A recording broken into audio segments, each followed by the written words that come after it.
হুম, এখন আবার কি রান্না করছো? হ্যাঁ,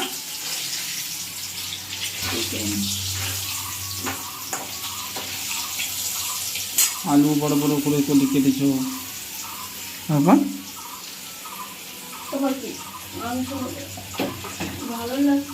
কেন কি হলো?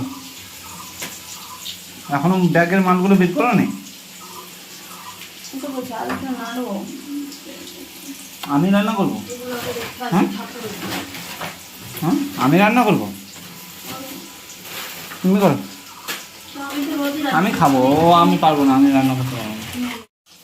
ও আচ্ছা, ও বললো আমি পারবো না রান্না করতে, তাকে রান্না করা মেরে দিই আলু, ঠিক আছে? তুমি বলো, আমি পারবো না রান্না করতে। কেউ তুমি রান্না করো, আমি পারছি না, আমি ঘুমাই যাই একটু।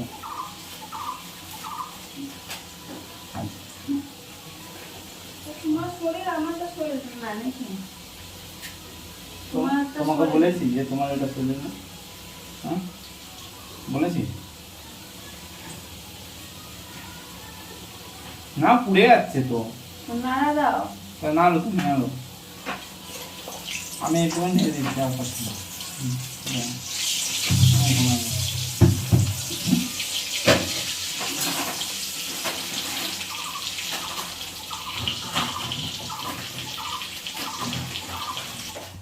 বাড়িতে থাকলেও রান্না করে খাওয়া যাবে নাকি?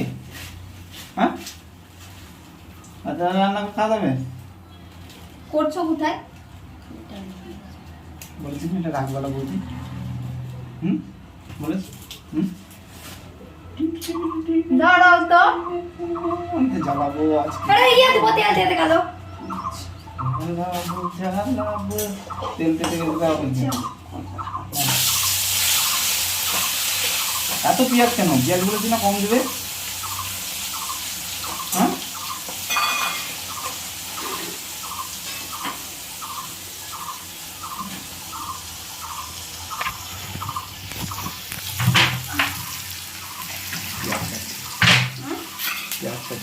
হুম, বলো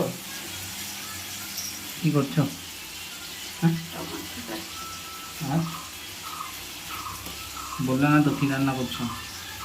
তোমার দুবার তিনবার রান্না হচ্ছে আজকে, না দুবার?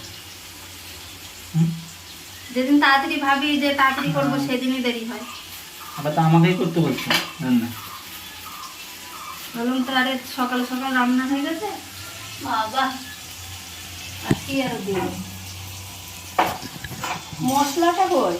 মশলা বাটিটা মশলা বাটি মিক্সিতে আমি করে নিয়ে এসেছি তো, আমি তো একসঙ্গে দিয়ে করবো তো, ভাত তো কোনো দিয়ে দাও, সব দিয়ে তুমি যা করার করো।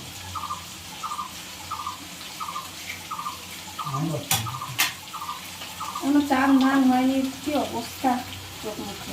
চান করা যাবে নাকি? চান করা যাবে না? খাওয়াটা দেওয়া হবে না, ফিরে ফিরে খেতে হবে।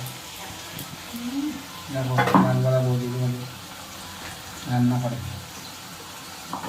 আর তো আবার চলো দেখতে যাওয়ার কথা আছে। চলো তো ভাষা বলছে হর হর মহাদেব, হর হর মহাদেব চলে গেছে।